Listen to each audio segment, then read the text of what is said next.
Shalom, shalom wa ahaba, mishpaka, shalom wa ahaba. Peace and love, family, peace and love. I want to say shalom to the whole house of Yisrael, all 12 tribes scattered throughout the four corners of the earth, to wherever we've been driven to the lands of our captivity.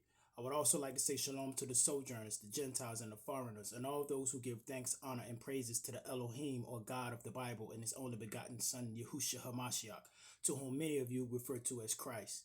Hallelujah.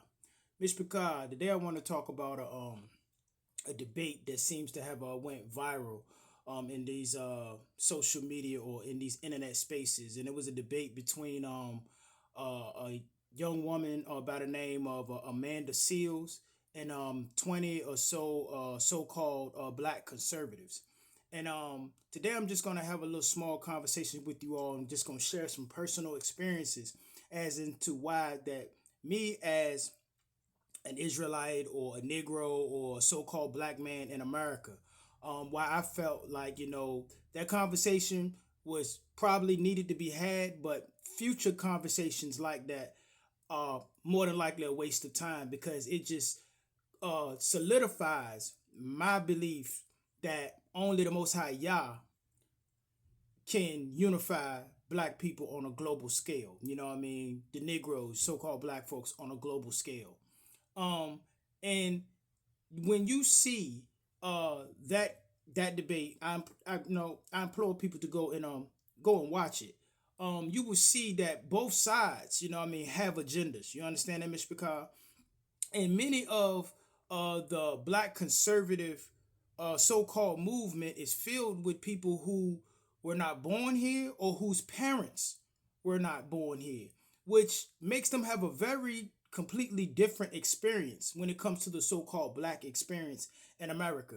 And many of them have, no offense to my black, to my African and my Caribbean brothers and sisters who have nothing but love for so-called black Americans. This is not set towards you, but it may offend those who do have certain issues with so-called black folks in America. You understand that, Mr. Picard? But many of our Caribbean and our African immigrant brothers and sisters have brown and so-called black skin like us, but they have a white or European paradigm or perspective on the world and on us as black Americans. And it's just not a healthy relationship as it stands. You understand that, Mr. Picard? And when you see them use stereotypes and certain and twisting certain numbers, you will see that, it's almost like a conversation that's dead on arrival. When you hear them say, oh, well, 70 some odd percent of black children are born out of wedlock. That's completely out of context. You know what I'm saying? Because, born out of wedlock does not necessarily mean an absent father, Mr. Picard. You see what I'm saying? And when you go and you crunch the numbers, you will see that I believe it's 54% of black men in America. They aren't even fathers. They haven't even become fathers. Like 54%. And then it's around like 40 some odd percent, 46 or 40 some odd percent of black men have chosen to become fathers. And out of that 46 or some odd percent, 55%, more than half of that group that chose to be fathers, like myself, live with their children 100%. You see? So, when just because people, or children are born out of traditional wedlock without the government's pieces of paper. You got some people out here that are married biblically and don't even believe in getting no contract dealing with the government. You see what I'm saying? They got certain beliefs, but according to the Bible and biblically, these people are husband and wife. But statistically, their children will go down as children out of wedlock. You see? So when you see our own people get up there and use these types of numbers and then say things like one of the brothers spoke on, how we gonna blame the white man when you got rappers like King Von out here rapping about shooting and killing up black folks every day? Which I understand the point that you're making, but you got to go deep into that and say, why is artists like King Von promoted by industry more than artists like some of the Israelite rappers or some so-called conscious rappers? You see what I'm saying? Why is that type of music that promotes the devil's trinity the music that is pushed and promoted the most by that industry rather than music that uplifts and promotes family and promotes unity? You know what I'm saying? Love and peace. Why is that not promoted to the so-called black community on the radio and throughout the television and throughout black entertainment? You know, you have to go deeper than just saying, oh, well, you know, we out here and black people support these hip hop artists and all they talk about is robbing, shooting, and killing, drug dealing, and prostitution and everything else, without going into the fact that why is it that the industry chooses to over promote that and saturate our community with that kind of demonic nonsense, but yet you got genres like country music who promote all family and so-called Christian values promoted to that community. You understand that, Mr. Picard? So you can't just take these things on the surface and then come and talk down to your own people. You see what I'm saying? That is why I said within that conversation, the fact that she brought out that one of those brothers wouldn't even really be considered a black American, but yet is up there speaking on behalf of so-called black Americans and so-called black conservatives. You see what I'm saying, Mr. Picard? It's like a conversation that's dead on arrival. It's almost like a waste of time. And I now you know, I went to a university here in Virginia. It was a college when I went there. It was Longwood Colleges and now Longwood University. And I had two African immigrant you know, peers or students that were there while I was there. You understand what I'm saying? One of the young ladies had parents that were or either she was born or her parents were born and they were from Ghana. And I don't know where the other brothers parents or whatever from. I just know he was an African immigrant. And I remember his name because I did not like him. The young lady was very cool, but I'm going to tell you, it was too different. That's why I say it ain't just simple and cut and dry. You know what I mean? And we have to take each individual as we experience them, and we got to stop generalizing these things within our community. Because the brother Simbi, who I remember his name because I did not like him, he didn't even speak to so-called black Americans when he was around his white friends. He joined a so-called white fraternity, the Pi Caps, I believe that's what they was called. And he didn't even speak or even talk to black folks when he was around white folks. You understand what I'm saying, Mr. Picard? I even remember one time, this guy, I might have told this story before, but we was at a frat party and they played Sweet Home Alabama. You know what I'm saying? Sweet Home Alabama. You know what I mean? Ain't nothing wrong with Sweet Home Alabama. Ain't nothing wrong with a little, you know, country this and the third. But sometimes you need to understand where you are and observe where you are. And, you know what I mean? Let people have their time. But Simbi was out there in the middle of the floor, cucking and jucking harder than any so-called white person at the party. And one of our friends, a young white fella, at the time, he's probably a grown man now, but at the time was Ryan Marable. He played on the basketball team. You know what I mean? He was very familiar with us because a lot of our friends, a lot of the brothers that went to that school, it was a predominantly so-called white school, played sports. You see what I'm saying? And he knew, you know what I mean, some of us that were just friends of the basketball players that he played sports with, you know what I'm saying, or that he played ball with. So he comes over to the corner where we are, we chilling, and you know this guy literally walked up with us and said, "When are one of y'all gonna let Simbi know that he black?" Ain't that sad? Ain't that sad? Sad when you think about it. See what I'm saying? Now the other young lady who was happened to be from Ghana, she fell right in with the so-called black American community. She joined, I believe it was the Zeta Phi Beta. Now, I don't believe in joining none of them sororities and none of that fraternities. I'm just giving you an example. That this young lady fell right in with the so-called black American crowd. You see what I'm saying? You wouldn't even have known that she came from a Ghanaian heritage unless she told you. You see what I'm saying, Miss Picard? So there's no way that I would think that she felt about us the way that Simbi probably felt about us. You see what I'm saying? But a lot of our so-called brothers and sisters who immigrate here and fall into that so-called black conservative category, they got some issues. You see what I'm saying, Mr. Picard? And I feel like that only the Most High can clear this up, because it's gotten to a point where they are causing so-called black Americans to become tribal. See what I'm saying? We were not raised tribal. We was raised that all of us was black brothers and sisters, and if the police or the oppressor or whoever roll up on y'all standing on the corner, they're not gonna say, "Oh, you a black American, you a black Ghanaian, and you's a black Nigerian." They're gonna say all these niggas on the corner. You see what I'm saying? That's the way we was raised, so we love all our people. Some of our people may have been raised up with negative attitudes towards Africans or Caribbeans, but I know for the most part, with where I'm from, we was raised up what people would call Pan-Africanism. You see what I'm saying? that we are all one people, whether from the continent or whether from here. You see what I'm saying? That's why we even accepted the name change when they started calling us African American, which we are growing away from, and we rather just be called Black Americans. You see what I'm saying? Because certain things are coming to a head, just like in that conversation that Miss Amanda Seals had with those black conservatives, Miss Picard. You see what I'm saying?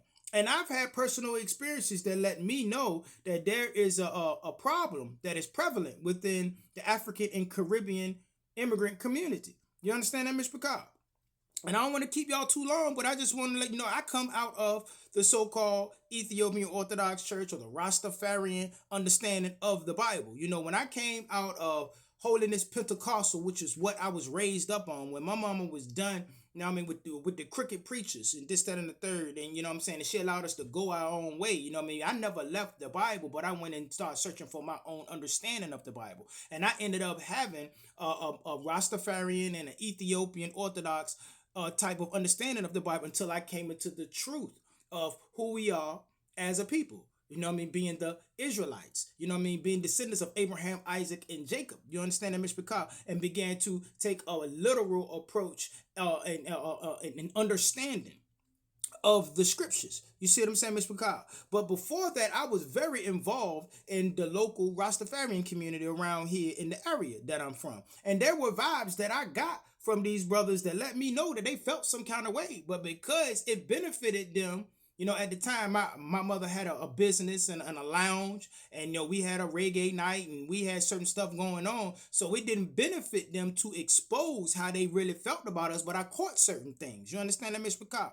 Like one time I heard a brother, one of the DJs, you know what I mean, was passing something, you know what I'm saying, to me to pass to my brother, you know what I mean, and my brother, may he rest in peace, that brother that's up on that picture on that wall back there, you know what I mean, passed away due to gun violence 2010. So I'm not saying that black people in America don't have some issues to deal with. You see what I'm saying? But at the time, he was still alive and well. And I heard him say something that after he passed it to my brother, he said something to the other Jamaican brother about, yeah, I just gave it to the mixed brother. See? I caught that and I ignored it. You see what I'm saying? Because in my deep down in here, I want us all to get along. You see what I'm saying? But I'm not going to deny that did not, I'm not going to say that didn't happen and that I didn't get that feel. You know what I'm saying? That they felt some kind of way towards us. You see what I'm saying, Mr. Picard? Just like all the strip clubs around here. Like I told y'all before, I found the Most High. And when I was out there in darkness, especially after my brother and best friend got murdered out there, I went into 7 years of darkness. You know, and even before that, you understand that? I frequented strip clubs because it was a part of the culture that we were given in these divided states of America. You see what I'm saying? But I began to notice when I was coming out of that darkness that all our strip clubs around here locally were owned by Africans. Nigerians primarily. You see what I'm saying, Mr. Picard?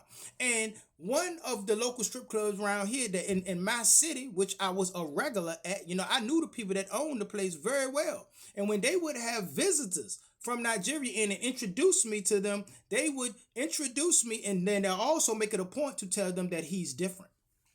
Oh, he's different. That brother's different. You see what I'm saying? So what actually do you mean by different? And why is it that you own all the strip clubs and it ain't no African girls up there on the pole? You got all black American girls up there on the pole. You see what I'm saying, Mr. Picard? That's something to think about. And another example before I get out of here, how we have to be careful. Even those of us that choose to, look, it's only two type of voters that I understand when it comes from the black community right now. Those are people who have chosen to leave the Democratic Party and vote Republican because they like, you know what I mean, they like what 47 got going on and it more represents what they believe and it coincides more with their personal beliefs. You know what I'm saying? So they figure they're going to try something new, so they go and vote that route, or black folks that say, I'm not voting at all. There's two sides to the same bird. I'm not voting at all. People, so-called black folks that are still over there voting with the Democrats, I do not understand those people at all, Mr. Picard. But what we have to be careful with, even with the so-called black conservatives, like over here and like in Virginia, we have a governor race coming up, Mr. Picard.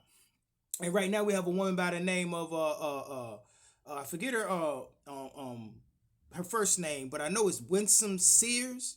I know her name is like Winsome Sis, but she's a Jamaican immigrant. You see what I'm saying? She's currently the lieutenant governor, but she's a Jamaican immigrant. What you would notice about the conservative side of things is that they're always making it a point to tell their audience that she is a immigrant, a Jamaican immigrant. You understand, Miss McCall? And Laura Trump interviewed her on Fox, and she literally said it like this. She said, you are a Jamaican immigrant. Your father brought you over here when you were 6 years old. So you have a different view or opinion of America other than some people that were born here. That was a direct shot at us, Miss Picard. And she was saying to her audience that she ain't like them troublesome niggas. You see what I'm saying? She ain't like the black folks that were born here. And they make it a point and see, and that's not healthy for all of us as a people, both black Americans, African, and Caribbean immigrants. You understand that, Mr. Picard? It's just not healthy. You see what I'm saying? And it's a division that those that want to keep us stagnant in this country build off of, and it's something that they use against us to keep us in a certain position in this country.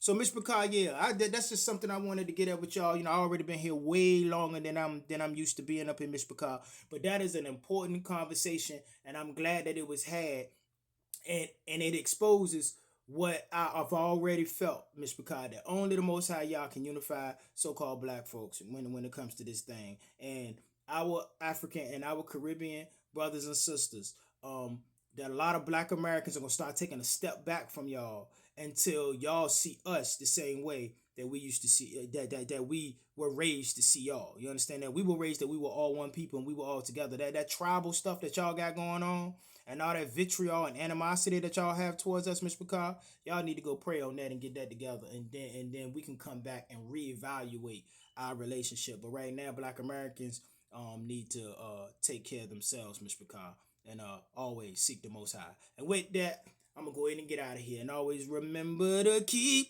the fire burning. A little more oil in my lungs. Hallelujah, Mr. Picard. Keep your eyes open. Stay prepared so that you don't have to get prepared. And remember that your redemption is near. Until we meet again, Mr. Picard. Kuma Yisrael. Kam Yasha'al. Rise Yisrael. Shalom. Shalom. Salam, Mr. Picard. Hallelujah.